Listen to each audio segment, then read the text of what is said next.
करावं लागते। आता आळूच्या वड्या तयार करण्यासाठी आपण आळूचे पानं घेतलेले आहे। अशा पद्धतीने त्यामध्ये आपण बेसनाचं पीठ तयार करून घेतलं। त्यामध्ये आपण ओवा ॲड केलेला आहे।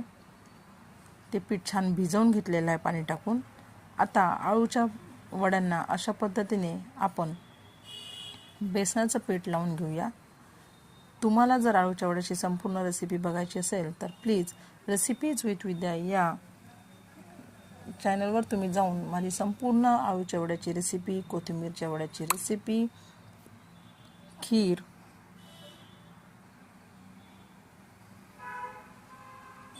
खिरीची रेसिपी, कढीची रेसिपी, संपूर्ण रेसिपी तुम्ही माझ्या रेसिपीज विथ विद्या या चॅनलवर बघू शकता।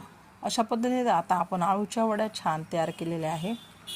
बघा, कढईमध्ये पाणी टाकून त्यामध्ये वरती चाळणी ठेवून आळूच्या वड्या आपण त्यावर ठेवलेल्या आहे।